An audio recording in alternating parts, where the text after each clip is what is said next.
পয়সায় কিনা, টাকায় কিনা, অস্ত্র দিয়ে, গুলি দিয়ে নির্মমভাবে এদেশের মানুষকে হত্যা করার নির্দেশ দেবে। তারা হত্যাকারী। তারা ক্ষমতায় থাকলেও হত্যাকারী, ক্ষমতার বাইরে থাকলেও হত্যাকারী। যখন প্রতিপক্ষ পায় না তখন নিজের দলের লোকদেরকে হত্যা করে। হত্যার প্র্যাকটিস জারি রাখার জন্য এই কাজগুলো তারা করে থাকে। 2006 সালের 28 অক্টোবর এই জাতি কখনো ভুলবে না। সেই দিনটি ফ্যাসিস্ট দলের নেত্রী তার সহকর্মীদেরকে ঢাকায় লইগিবইটা দিয়ে নিয়ে হাজির হওয়ার জন্য আহ্বান জানিয়েছিলেন। প্রকাশ্য দিবালোকে রাজপথে সেদিন পল্টন মোড়ে মানুষগুলাকে নির্মমভাবে পিটিয়ে পিটিয়ে হত্যা করা হয়েছিল। তাদের লাশের উপর বিকৃত রুচির সেই লোকগুলা উঠে নর্তন কুর্দন করেছিল। হত্যাকারী, হত্যার নির্দেশদাতা, পরিকল্পনাকারীদের বিরুদ্ধে মামলাও হয়েছিল। কিন্তু ক্ষমতায় এসে, ক্ষমতার গরমে সেই মামলা তারা গিলে ফেলেছিল। হ্যাঁ, সাময়িকভাবে গিলেছেন, কিন্তু হজম করতে পারেননি। এটা আপনাদের বদ হজমের কারণ হবে ইনশাআল্লাহ। সেদিনকার হত্যাকাণ্ড থেকে শুরু করে 2009 সালের 10 জানুয়ারি ক্ষমতায় আসার পর থেকে ধারাবাহিকভাবে যতগুলা হত্যাকাণ্ড সংগঠিত করেছেন তার সবগুলার বিচার এই বাংলার মানুষ চায়, এই বাংলার মাটিতেই দেখতে চায়। একজন অপরাধীও যেন এখান থেকে বাঁচতে না পারে তা আমরা দেখতে চাই। তাতে সময় যা লাখো দেখে বিচার করতেই হবে। এরা রাজনৈতিক দল হতে পারে না। যারা ক্ষমতায় বসে দায়িত্ব জ্ঞানহীনতার পরিচয় দেয়, দায়িত্বশীলতার পরিচয় দিতে পারে না, নিজের দেশের মানুষকে হত্যা করে গদি রক্ষার জন্য, তারা কখনো রাজনৈতিক দল হতে পারে না। তারা একটি সন্ত্রাসী দল। ইতিমধ্যেই সরকার তাদের সন্ত্রাসী ছাত্র সংগঠনকে নিষিদ্ধ ঘোষণা করেছে। এদের হাতে কত মায়ের বুক খালি হয়েছে। এক আবরার ফাহেদ নয়, এরকম আবরার ফাহাদের মতো কত লোক, কত ছাত্রকে, আমাদের কলিজার টুকরাকে তারা নির্মমভাবে হত্যা করেছে। এরা প্রত্যেকটি শিক্ষা প্রতিষ্ঠানকে অস্ত্রাগারে পরিণত করেছিল। মদের বোতল আর অস্ত্র দিয়ে ভরে রেখেছিল। গণরুণ তৈরি করে নির্যাতন চালাতো। নামাজি ছাত্রদেরকে নামাজে দেখলেই শিবির ত্যাগ দিয়ে তাদের উপর ঝাঁপিয়ে পড়ত। আবরার ফাহেদের দুটি দোষ ছিল। একটি ছিল সে আধিপত্যবাদের বিরুদ্ধে কথা বলেছিল, আরেকটি হলো সে নামাজ পড়ত। এই দুটি তাদের কাছে অসহনীয় ছিল।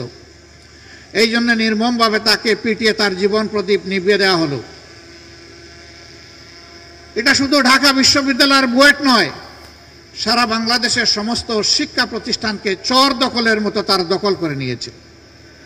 এমনকি আমাদের মেয়েদের, কমলমতি মেয়েদের বিদ্যাপীঠগুলাকেও তারা কলুষিত করেছিল। এই কথাগুলা বলতে হৃদয় ভেঙে যায়, লজ্জায় মাথা নত হয়ে আসে। এই জন্য এই কথাগুলা, এই চিৎকারগুলা দিতে পারি না, বলতে পারি না। কেমন অত্যাচার আমাদের মেয়েদের উপর করা হয়েছে। সম্মানিত ভাইয়েরা, এরা তো এদেশেরই মানুষ ছিল। কেন তাদের এত ক্ষোভ এই দেশ এবং জাতির উপর, বিশেষ করে ছাত্র সমাজের উপর? কারণ সব দেশে, সব সমাজে যুবক এবং ছাত্ররা সবসময় তাকে অন্যায়, দুঃশাসন এবং নির্যাতনের বিরুদ্ধে। এরা কখনো দুঃশাসন এবং দুর্নীতিকে মেনে নেয় না। আর তারাই দুইটাই জাতিকে উপহার দিয়েছিল। এই জন্য ছাত্র সমাজ দফায় দফায় আন্দোলন করেছে। 18তেও তারা আন্দোলন করেছে, পরবর্তী পর্যায়ে রোড সেফটি আন্দোলন করেছে, সর্বশেষ 24-এ এসেও তারা আন্দোলন করেছে। দফায় দফায় দুঃখাও দিয়েছে, আবার শক্তিও প্রয়োগ করেছে, বল প্রয়োগ করে অনেককে হত্যাও করেছে। এই আন্দোলনে 2000-এর কম বেশি আমাদের কলিজার টুকরা সন্তানেরা, যুবকেরা, শ্রমিকেরা যারা নিহত হয়েছে, আমি তাদের আত্মার প্রতি গভীর শ্রদ্ধা জ্ঞাপন করছি এবং মাবুদের দরবারে দোয়া করছি, আল্লাহ তাদের সকলকে শহীদ হিসাবে কবুল করুন। যারা আহত পঙ্গু হয়েছে তাদের জন্য দোয়া করে আল্লাহ তাআলা তাদেরকে সুস্থতার নিয়ামত দান করুন। ঢাকা মেডিকেলে 7 তারিখ আমরা গিয়েছিলাম আহতদেরকে দেখতে। হাত কাটা, পা কাটা, চোখ নেই। বিছানার পাশে দাঁড়িয়ে বিছানায় বসে জিজ্ঞাসা করেছিলাম কেমন লাগে, বলে যে ভালো লাগে। আমাকে আহত অবস্থায়, রক্ত ঝরছে, চোখ নাই, তুমি দেখো না, তাও তোমার ভালো লাগে। কেন তোমার ভালো লাগে? বলে যে কারণে লড়াই করেছিলাম সেই লড়াইয়ে বিজয়ী হয়েছি তাই ভালো লাগে। কি কারণ ছিল? বলে যে দেশকে স্বাধীন করার জন্য লড়াই করেছি। আল্লাহু আকবার। তাহলে ৭১ কি হয়েছিল? হ্যাঁ, ৭১ একটা স্বাধীনতা এসেছিল, এই জাতি এনেছিল। কিন্তু স্বাধীনতার মর্মমাবী ডুকরে ডুকরে কেঁদেছে। স্বাধীনতার ফসল বাংলাদেশের জনগণের পকেটে এবং ঘরে উঠেনি। একটা গোষ্ঠী এটাকে হাইজ্যাক করেছিল, আর একটা দেশের হাতে এটা তুলে দিয়েছিল। তার জ্বলন্ত প্রমাণ এই ২৪-১৬ ডিসেম্বর পাশের দেশের প্রধানমন্ত্রী তিনি বিজয় দিবসের শুভেচ্ছা দিতে গিয়ে ভারতীয় সৈনিক সেনাপতিদেরকে দিয়েছেন আর বলেছেন এটা ভারতের বিজয় দিবস।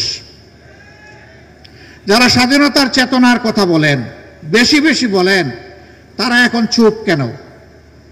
তাইলে কি আপনারা এটাকে বাংলাদেশের বিজয় স্বীকার করছেন না? আর যদি বিজয় স্বীকার করে থাকেন তাহলে প্রতিবাদ করেননি কেন? আসল রূপ তাদের প্রকাশ হয়ে গিয়েছে, কারণ তারা তাদের মাথা ইজারা দিয়ে রেখেছে পাশের দেশ। এদের মাথা নিজেদের মাথা নয়, ওইখান থেকে রিমোট কন্ট্রোলে যা বলা হয়েছে তারা 15.5 বছর তাই করেছে। শিক্ষা যেহেতু জাতির মেরুদণ্ড, এই জায়গায় বেশি আঘাত দিয়েছে। উদ্দেশ্যহীন, মানহীন একটা শিক্ষা ব্যবস্থা দাঁড় করিয়ে দিয়েছে যা বাস্তব জীবনে এই জাতির খুব কমই প্রয়োজনে আসছে। শিক্ষায় কোনো গবেষণা নাই, চর্চা নাই, উৎকর্ষ নাই, নৈতিকতা নাই, দুনিয়ার সাথে কোনো মিলতাল নাই, সব কিছুকে একদম তছনছ করে দিয়েছে। আমি ইসলামী ছাত্র শিবির এবং এখানে অন্যান্য ছাত্র সংগঠনের যে সমস্ত নেতৃবৃন্দ উপস্থিত আছেন তাদের কাছে আমি আহ্বান জানাতে চাই, আরেকটি যুদ্ধ করার জন্য তোমাদেরকে তৈরি হতে হবে। সেই যুদ্ধটা হচ্ছে শিক্ষা প্রতিষ্ঠানকে সবার আগে মেরামত করা। শিক্ষা যেহেতু জাতির মেরুদণ্ড, এই জায়গায় তোমাদেরকে শপথ নিতে হবে আর কোনো চাপাতি কোম্পানিকে ওখানে ঢুকতে দেওয়া হবে না, কোনো গাজাকুরকে ওখানে ঢুকতে দেওয়া হবে না, হাতে অস্ত্র নিয়ে ওখানে ঢুকতে দেওয়া হবে না, গণরুম যারা কায়েম করে তাদেরকেও ঢুকতে দেওয়া হবে না। শিক্ষা প্রতিষ্ঠানে টেন্ডারবাজি, চাঁদাবাজি যারা করবে তাদেরও কোনো ঠিকানা শিক্ষা প্রতিষ্ঠানে হবে না। শিক্ষা প্রতিষ্ঠানে শুধু শিক্ষা, শিক্ষার চর্চা আর গবেষণা থাকবে। যদি তাই থাকে তাহলে আগামীর বাংলাদেশ ঘুরে দাঁড়াবে ইনশাআল্লাহ। যদি তোমরা শিক্ষা প্রতিষ্ঠানকে সেইভাবে গড়ে তুলতে পারো তাহলে ২৪-এর এই ত্যাগ ইনশাআল্লাহ শতভাগ সফল হবে। আর যদি শিক্ষা প্রতিষ্ঠানকে গড়ে তোলা না যায় এই জাতি বারবার পথ হারাবে। এই জন্য পথ হারা জাতিকে এখন পথের উপর টেনে উঠানো তোমাদের দায়িত্ব। এই জন্য আমরা তোমাদের সাথে আছি। এই যুদ্ধে যেভাবে ২৪-এ আমরা তোমাদের সাথে ছিলাম ৩৬শে জুলাই পর্যন্ত, আগামীতেও তোমাদের সাথে থাকার অঙ্গীকার আমরা ব্যক্ত করছি। তোমরা এগিয়ে যাও, আমরা তোমাদের সাথে আছি ইনশাআল্লাহ। ইসলামী ছাত্র শিবিরের উদ্দেশ্যে আমি বলতে চাই, এখানে স্লোগানে লেখা আছে সততা, দক্ষতা, দেশপ্রেম। এই তিনটা জিনিস যাদের অন্তরে থাকবে, বুকে থাকবে, তারা ইনশাআল্লাহ জাতিকে ভালো কিছু দিতে পারবে। ৭৭-এর ৬ই ফেব্রুয়ারি ঢাকা বিশ্ববিদ্যালয়ের কেন্দ্রীয় মসজিদ থেকে এই সংগঠনটির যাত্রা শুরু হয়েছিল। ২০১০ সাল পর্যন্ত ছাত্র শিবির তাদের বৈধ রাজনৈতিক একটা ছাত্র সংগঠন হিসেবে তাদের অধিকার প্রয়োগ করে সদস্য সম্মেলন